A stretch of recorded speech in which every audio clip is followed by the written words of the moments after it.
السلام علیکم دوستو، عمان کی وزارت صحت کے آفیشیل ٹویٹر اکاؤنٹ پہ ابھی ایک ٹویٹ شیئر کیا گیا ہے جس میں عمان واپس آنے والے مسافروں کو ہدایات دی گئی ہیں۔ اس میں بتایا گیا ہے کہ عمان واپس آنے والے مسافروں کے لیے 14 دن کا قرنطینہ لازمی ہے اور آپ کو آپ کی کلائی پہ ایک بریسلٹ پہنایا جائے گا جو کہ آپ کے سیف قرنطینہ کے لیے لازمی ہے۔ اس کے علاوہ آپ کو عمان ایئرپورٹ پر کرونا وائرس کا ٹیسٹ بھی کرانا ہوگا جس کے لیے آپ کے پاس 25 عمانی ریال لازمی ہونے چاہیے۔ کیش بھی آپ لوگ دے سکتے ہیں اور اگر آپ کے پاس بینک کارڈ ہے اور اس میں عمانی ریال موجود ہیں تو آپ بینک کارڈ سے بھی پیمنٹ کر سکتے ہیں۔ دوستو، یہ باتیں تو آپ کو میرے خیال میں پہلے سے ہی معلوم ہوں گی۔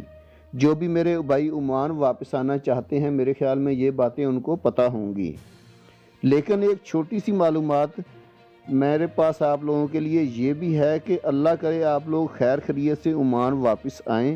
واپس آ کے آپ لوگوں کو 14 دن کے لیے قرنطینہ میں لازمی رہنا ہوگا، اور جو بریسلیٹ آپ کی کلائی پہ عمان ایئرپورٹ پہ پہنایا جائے گا وہ 14 دن ختم ہونے کے بعد، یعنی جب آپ کے قرنطینہ کے ایام پورے ہو جائیں گے تو وہ بریسلیٹ آپ نے اپنی کلائی سے خود نہیں اتارنا، وہ اتارنے کے لیے آپ کو ہاسپٹل جانا ہوگا۔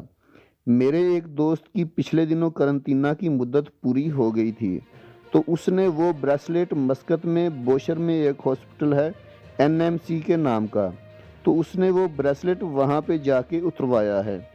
اس کی فیس ہسپتال والوں نے 3 عمانی ریال لی تھی۔ ہسپتال والے آپ کا ڈیٹا چیک کریں گے جو آپ نے ایئرپورٹ پہ درج کروایا ہوا ہوتا ہے، اور وہ لوگ آپ کا بریسلیٹ جو کہ آپ کی کلائی پہ ہوگا وہ کٹ کر دیں گے۔ اور اگر کسی وجہ سے ہسپتال میں کمپیوٹر پر آپ کا ڈیٹا شو نہیں ہوتا، ایسا میرے ایک دوست کے ساتھ ہوا ہے، اس کا ہاسپٹل میں کمپیوٹر پہ ڈیٹا شو نہیں ہو رہا تھا، تو وہ ہسپتال والے آپ کو بتا دیں گے کہ کون سے گورنمنٹ کے ادارے میں آپ کو جانا ہوگا، اور وہاں پہ جا کے آپ کو اپنا ڈیٹا کمپیوٹر میں انٹر کرانا ہوگا۔ جب وہاں سے آپ کا ڈیٹا انٹر ہو جائے گا تو آپ کو دوبارہ سے ہسپتال واپس آنا ہوگا۔ اس طرح ہسپتال والے آپ کا ڈیٹا چیک کر کے آپ کی کلائی سے وہ بریسلیٹ اتار دیں گے۔ اب چونکہ میرے بہت سے بھائی عمان واپس آ رہے ہیں، یہ پرابلم کسی کے ساتھ بھی ہو سکتی ہے۔ اگر کسی بھی بھائی کو مزید معلومات چاہیے تو وہ کامنٹس باکس میں کامنٹس کر کے پوچھ سکتا ہے۔ دوستو، ویڈیو بنانے کا مقصد آپ لوگوں کی رہنمائی کرنا ہے۔